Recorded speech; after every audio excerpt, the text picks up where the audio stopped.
bringing your favorite fruit to the table. Nature Ripe is farmer-owned and committed to growing berries that are bursting with flavor. Continuing a 100-year tradition of family farming, Nature Ripe is making innovative strides in sustainability through their Cultivate with Care program. To learn more about Nature Ripe and why we have chosen this distinguished brand as one of our partners, please visit natureripefarms.com. When you see the Nature Ripe label on your fresh produce, you know it is more than a trademark. It is a trust mark. Welcome to the Produce Moms Podcast, where we believe there is a produce mom in all of us. I'm Lori Taylor, founder and CEO of the Produce Moms. For 10 years, I sold fresh produce to over 300 grocery stores in the U.S. And today, my team and I are fully focused on inspiring people to eat more fruits and vegetables. This show is just one of the ways that we hope to inspire you and your family to eat more produce and live a better life. If you like what you're hearing on the podcast, join our community of almost 40,000 in all 50 states and over 30 countries by visiting theproducemoms.com/subscribe. And be sure to subscribe and leave us a review on iTunes. Thanks for being here. Enjoy today's show. Okay, everyone, welcome back. This is another edition of the Produce Moms Podcast. We are so excited to be coming at you with our second season of great content, sharing information and insights with you all about the fresh produce industry and how you can increase your consumption of fruits and vegetables. Today, we have just an industry icon, so a woman that's a true legend, someone who's actually been mentioned on the podcast before. You might remember episode 6 with Margaret Diorigo Martin. She actually listed our today's guest as one of her mentors. So today we are welcoming Tonya Antle. She is the co-founder and executive vice president of the Organic Produce Network. She has been a complete driving force in farming and the produce industry for truly her whole life. I mean, this woman has been part of produce since I think she was like 10 years old, maybe even birth. We'll find out in today's episode. But, she's been recognized. Her accolades run deep. Just to name a few, she's been recognized by United Fresh with the Lifetime Achievement Award. She's been recognized as our Woman in Produce Achievement Award, another distinction from United Fresh. She is part of the. She's an adjunct professor at Cal Poly, and she's been recognized as the Ag Woman of the Year. Ag Woman of the Year.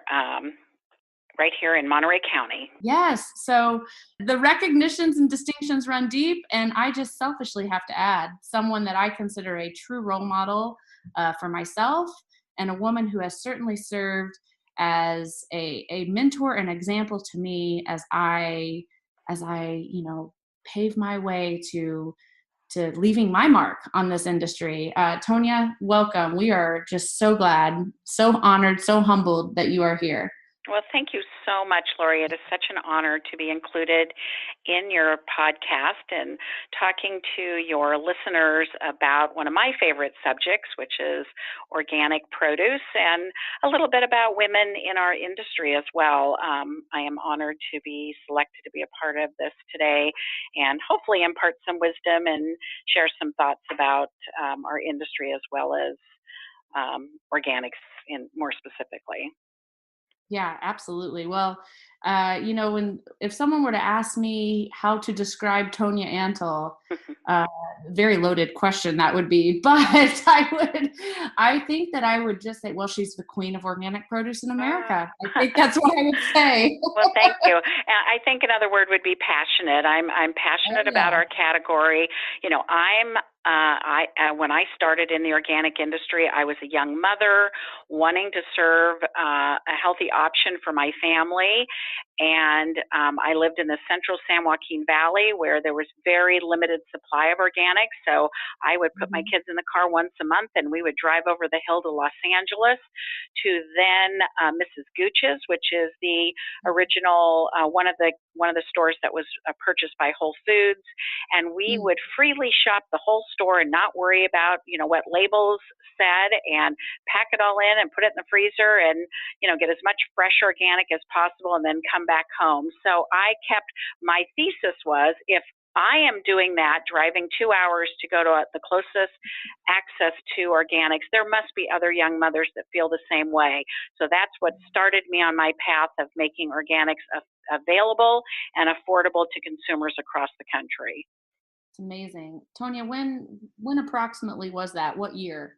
1983 was when I started in the organic category after graduating from my first job out of college with Frida's Finest, which is a specialty company in Los Angeles. And it was Frida and Karen Kaplan, both who I consider mentors and dear friends, really set me up for success in teaching me how to talk to retailers about specialty produce and about really creating a desire for a product that maybe the buyer didn't particularly believe in, but that there was hopefully a consumer out there wanting to do something unique for their home diet and meal planning. So I took a lot from what I learned from Frida and Karen, and I brought it into the organic sector and looked at organic in those days as a value-added kind of a niche product before it, we started to grow the program. So that was in the early 80s.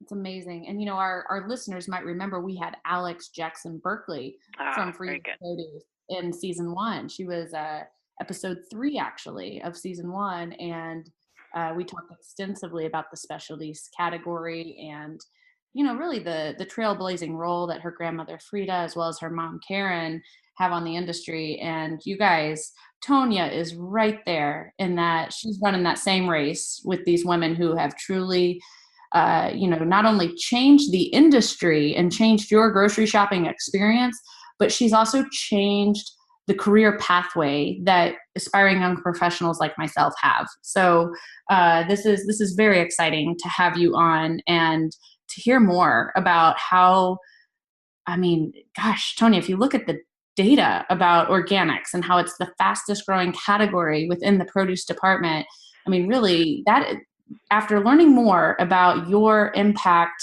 on, selling that first truckload of organic produce in the United States and how you've changed, one could argue that you've changed the produce department really more than anyone else. Wow. Well, thank you. That's a big claim. I will tell you that it took a lot of time, sweat, and equity, and a lot of travel, a lot of miles to make that happen. But I'm very proud to be the first to sell a straight load of organic products into a conventional supermarket. And that supermarket was Stop and Shop Supermarkets, Boston, Massachusetts. It was in the late 80s, and it was a response to a leader at Stop and Shop. His name was Harold Alston, who said, "Hey, I understand you're the person I need to be talking to about organic produce. I think I am losing my customers to a store near me called Bread and Circus." Again, another store that was an independent natural food store in the Boston market that was purchased by Whole Foods. "And I don't want to lose my customers, so I need to talk to you about organic." And so we happen to have the supply to take care of that customer. And one of the things that was so brilliant about that store being first is he was a real innovator and leader in the industry at the time, and other chain stores were looking at him for what's hot and what's on trend. And so, following that sale, I was able to go to these other great leaders and say, well, Stop and Shop is handling organic. You should too.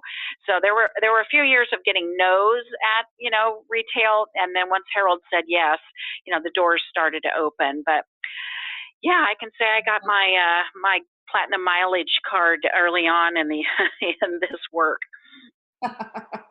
Yeah, that's amazing.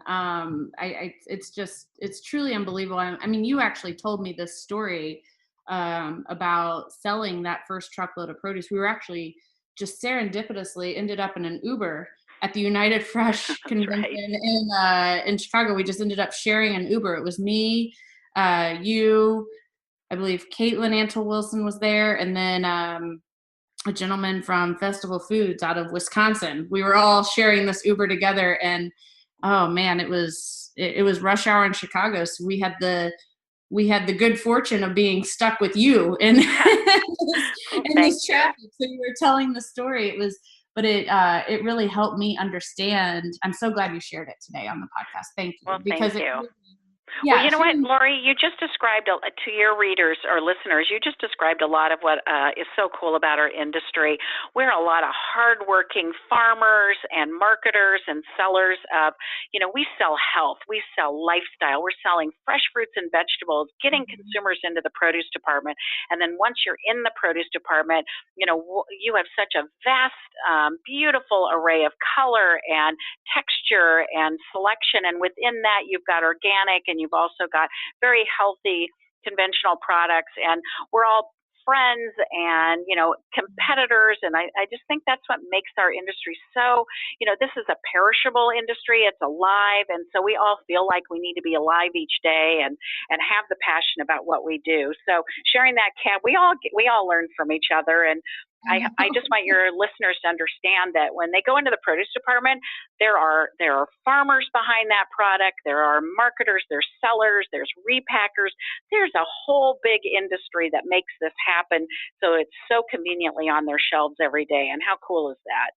Yeah, well, I mean, the passion burns within me, no doubt. I couldn't agree with you more. We probably need to kind of start at the beginning and Okay. like, let's actually define organic food. I mean, we have not really dove into organics on the podcast. Certainly through our other platforms at the Produce Moms, we do have some information about out there about what is organics, but let's go ahead and define that. And there's, you guys, no one better to define what is organic food than Tonya Antle herself. So Tonya, what does that mean to be USDA certified organic? Okay, well, it all starts with the Farm Bill, and so I know that many of you hear about the Farm Bill every 4 years. We all go to Congress and we ask for certain things within the Farm Bill. Well, what happened was prior to 1990, there were literally 33 different definitions of organics throughout the United States. 33 different states had different, somewhat similar, but different definitions. And so when we started selling these larger chains, they said, hey, a Safeway, a Kroger, a Hy-Vee, those were multi-state operators. They said, you need to have uniformity in your law because it was really hard for us as a Safeway or Kroger to have 33 different definitions. So the industry actually went to the government in the 1990 Farm Bill and said, we need an act that will describe what USDA certified organic is, which is organic agriculture is a production management system that promotes and enhances biodiversity, biocycles, soil biology. It is all based on what happens on the farm. And so from there, from 1990, it took us 11 years to have this bill written. So in 2001, we actually implemented the bill, the national law, which was called the Organic Foods Production Act. And you can find that on your USDA website that clearly defines what certified organic is. And guess what? We got the USDA seal, one of the most powerful seals in the nation, stamped on our product. Well, guess what that did? That created consumer confidence and spending in the category, and we have been growing at double digits ever since. That's unreal. I mean, there's no other category in the grocery industry that has that kind of double digit growth year after year. There can't be. Is there? No, there is not. I mean, I look at in the early days of packaged salads, we saw that, but now that's hit a maturation point. But we are currently, organic food sales, all food sales, not just produce, is about a $45 billion category. So that accounts for about 5% of all food sales in the U.S. today, of which 15 billion of that is organic fresh produce. So we are clearly the driver of the organic category. And when it comes to really what starts the organic purchasing process, in most cases, produce is what we call that key gateway category for shoppers that make their first connection to wanting to choose organic. And oftentimes that's because, if you look at produce. They know it's grown in nature and connected to the land, the air, the soil, the water. So there's really a connectivity to where your food comes from. And so that's really kind of that entry point. And then from there, consumers branch out to other perishables, be it, dairy, deli, meats, your yogurts and all that. And then you start finding consumers going into the center of the store with, your processed ingredients, cereals, etc. Now, what we are seeing on trend now is the baby food category. It's booming, all of those incredible little packets. And if you go in, it's almost 100% organic. So who's that shopper? That's that young mother wanting to do something great for their children. And guess what? As soon as they get out of that baby food era, they're going to be in the produce department. Those are new shoppers for us. So the future looks really bright. That's so exciting. And let's just reiterate one time, you guys, Tonya sold the first load of organic produce in the United States. That's amazing. Well, I was a young mother that wanted these options in my store. So, I didn't, in those days, there was no facts or figures or, or growth trends or charts or any of that stuff. I had to talk as a consumer. So that's also why it's so powerful for me to be talking to your listeners, because they are moms and husbands that are primary shoppers wanting to do something great for their family.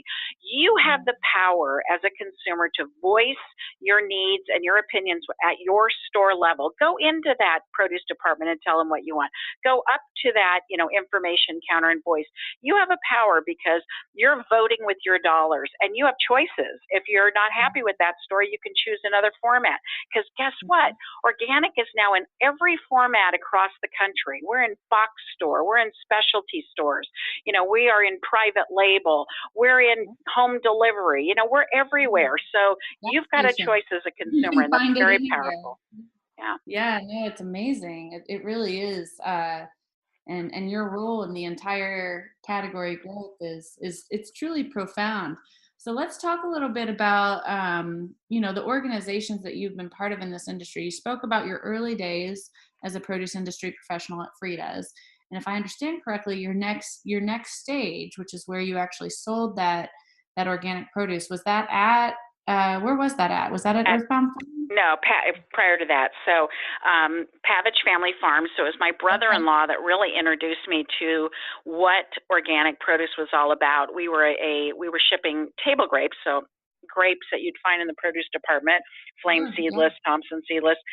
And he was starting to carve out some of the family's acreage into organic. And he really taught me what organic agriculture was all about. It was all about soil, building your soil and making a strong soil and creating a habitat for beneficial insects and, have it safer for worker safety and cleaner water. And so all of these things I learned from him. And then from there, that's how we developed our brand. It was Pavich Family Farms. And that was my first big sale into retail. And then in 1998, so 15 years later, we were one of the largest shippers of organic branded products. And unfortunately, one of the things I learned along the way is I was working with the family business, and we were building a family business, but unfortunately it was in spite of the family. And so there was a divorce involved, and so I had my next chapter was moving to Earthbound Farm, and Earthbound is very well known in the packaged salad business. When I came to the company, we were about 60 million in sales. I came in as vice president of organic sales, and we sold the company 13 years later, and we were just shy of $500 million in sales. So that was a lot of work, but a lot of success story, and we have a lot to be proud of. Anyway, but I will tell you the good news on all this: my children survived and thrived, and I have beautiful adult children. And actually, my son is on the corporate team at Whole Foods in Austin, Texas. So there's my organic baby going all the way through. That's right, all the way through, no doubt. That's amazing. Yeah. And my daughter's a food stylist, so she's in the food business too. Natalie, I've had the pleasure of meeting Natalie. She's something else. She is she's got your passion, no doubt. She inherited that from her mother. Thank you. Thank you. Yes. So Tonya, let's talk about OPN. I mean, you're the co-founder and executive vice president of Organic Produce Network. Why did you start this organization?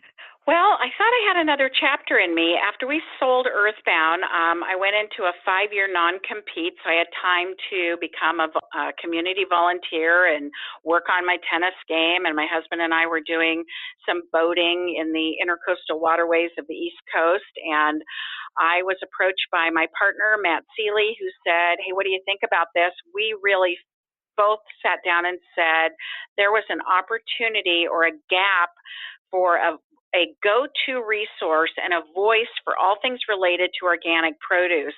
So we created this mission of informing and educating the industry through a strong digital presence and an emphasis on original content, and complementing it all with live events to bring various components of the organic food community together. So we have there's 2 shows through Organic Produce Network. One is the Organic Produce Summit, which is bringing buyers and sellers. So we had just this last month over 250 retailers representing over 100 store brands that all of your listeners would very much know about, representing over like 60,000 stores throughout North America, buying our product and looking at new product for consumers, something that whatever's hot and new and value added. And then in the fall, in December, we do a show for just like that, but where the farmer is the customer and he's learning about new materials, soil amendments and fertilizers and technology and packaging that can help him or her be a better organic farmer as they grow their business. So we just felt that there was a real need and a void, and we're in our 2nd year, and we're successful, and it's very exciting. So I think it's because I had another chapter in me. We'll see how long I go, because as you said, you kept talking about all my history. That means I've been doing this for almost 4 decades. So it's been a while. No, can't stop now. You're just beginning in so many ways. I mean, truly the OPN, with all the different brands that, our listeners have had the exposure to through the Produce Moms, you guys. I mean, there's a lot of events available within the trade. I mean, similar to more than likely any industries that our listeners are listening to, there's trade events and trade shows. And I'll tell you, the shows that Tonya's organization, Organic Produce Network, puts on, they are regarded as the best events of the year. I mean, just like she said, the retailers are actually coming. And a big reason why the retailers actually come is because organics could, you could argue that they're the single-handed most important, sector for growth within the produce department. So you're doing really good work. You're not stopping anytime soon. We both know that. Thank you. Thank you. Well, if you think about, consumers today, they're buying a lot of their hard goods online and getting them delivered. So it's going to be really interesting to see what the grocery store, the brick and mortar grocery store, looks like in the future, because the footprint of that store, the outer footprint, isn't going to change because they have long-term leases. So does that mean, which is a great opportunity for all of us, that maybe the perishable side of things continue to push towards the center of the store? So consumers like to buy with their eyes and feel and taste and look at the colors. So, there's going to be a place for both growth in organic and conventional produce. So consumers will have lots of choice, be it based on a variety, be it based on availability or price. There's all kinds of reasons why consumers shop. And so we want to make it all available to them. And I have many organic consumers that tell me they are what they consider a crossover shopper. So they may have 10 to 12 items that they always buy consistently that's organic.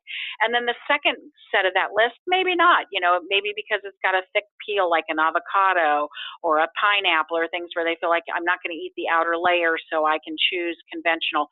Or the price difference is too significant. So, they'll buy conventional because they still need an avocado in their diet. Totally get that.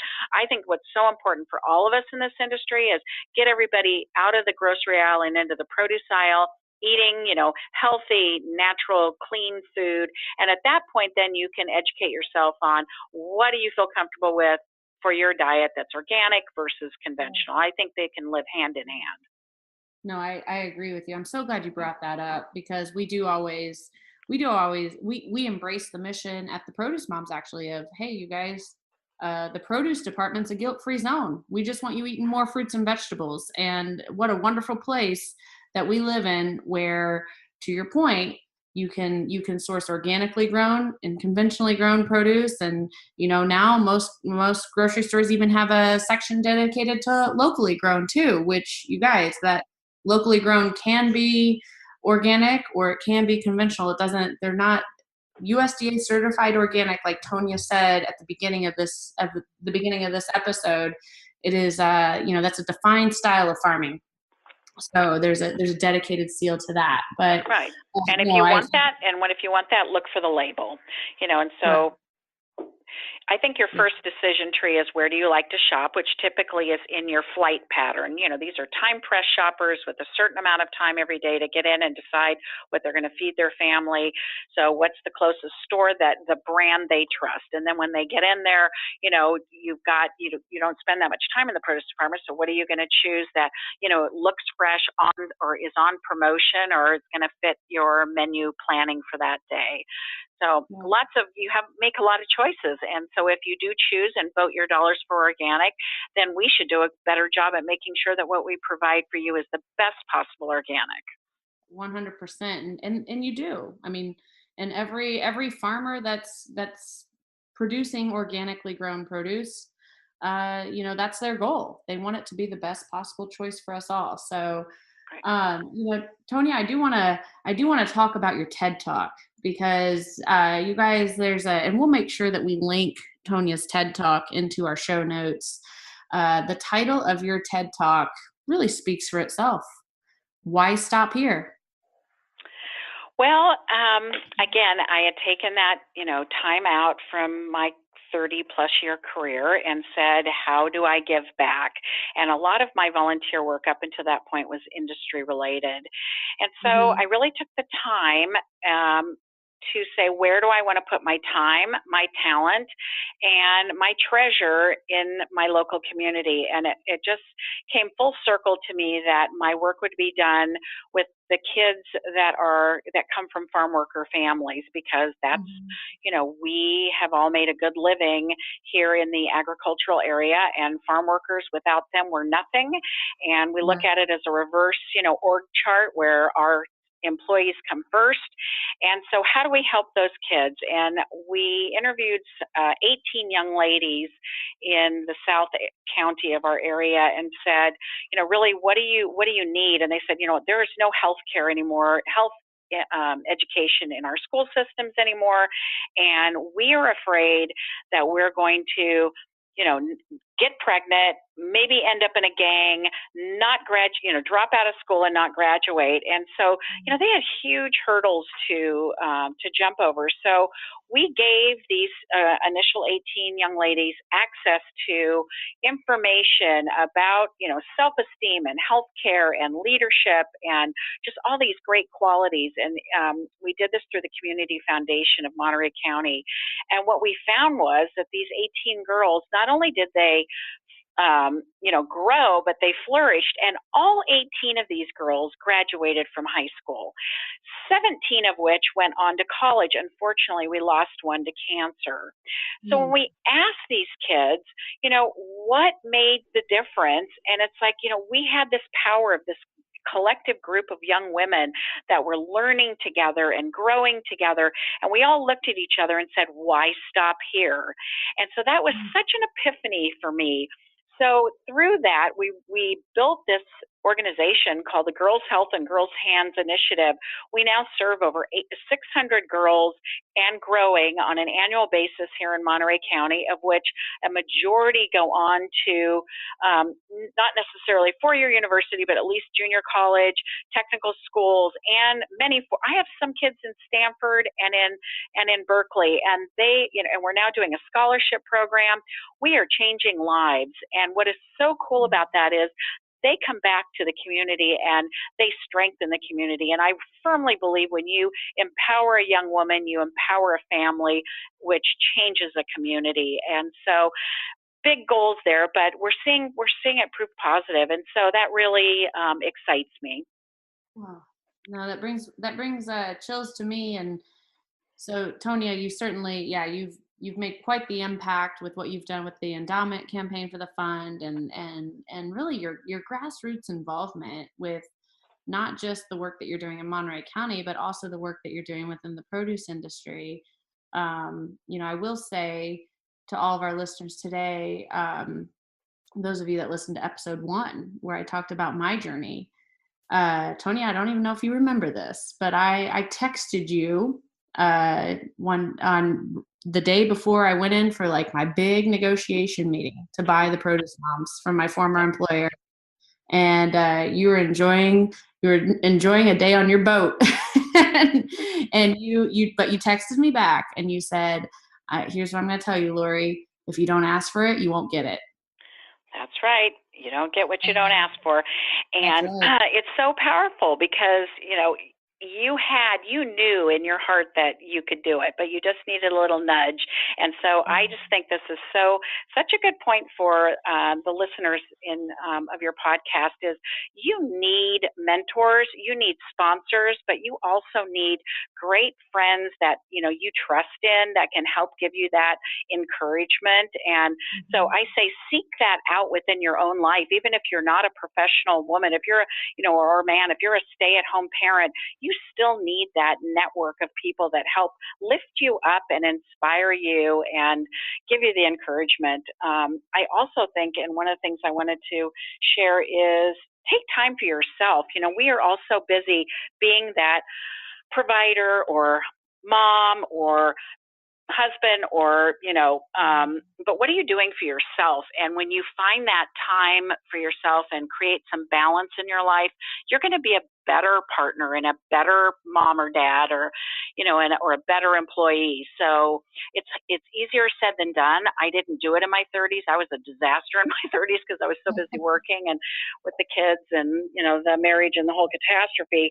I learned from that. So I want to impart that on, your listeners, help find your balance. And I think it'll help you moving forward. I love that. Well, there's this woman, Tonya Antle. I mean, we could fill up and we could do an entire podcast, like an entire season on her knowledge. And it's, but I do thank you so much, Tonya, for your time today and helping shed some light on what organic produce is, as well as the journey that, organic produce has had to become such a mainstream offering for shoppers like myself and our listeners and you, and your incredible role in making it all possible for our households. I mean, it truly is, you guys. This woman is one of the big reasons why the access is so mainstream to organic. So can't thank you enough for what you've done for our industry, for households, for moms and dads and consumers across really the world. I mean, you've made a huge impact on our industry. Well, thank you. I'm really honored to hear that from you. And I just want to tell all your listeners that every time you walk in that produce department, and no matter what product you pick up, know that there's a family farm behind that product that's very proud of what they do to bring the best the land has to offer to consumers across the country. And these are all, for the most part, a patchwork of small family farms that add up together for these brands.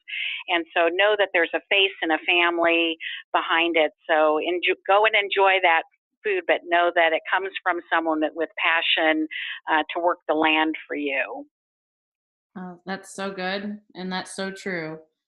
Well, Tonya, thank you so much for being part of our podcast and sharing all this incredible insight and knowledge with our listeners. Can't thank you enough. Thank you. And have a great rest of your day, everyone. Thanks for joining us on this episode of the Produce Moms Podcast. If you or someone you know would like to be a featured guest, just send an email to Lori@theproducemoms.com. We know there is a produce mom in you because there's a produce mom in all of us. Join our community on Facebook and all social platforms. Help us change the way America eats. Thanks again for listening, and we'll see you next time.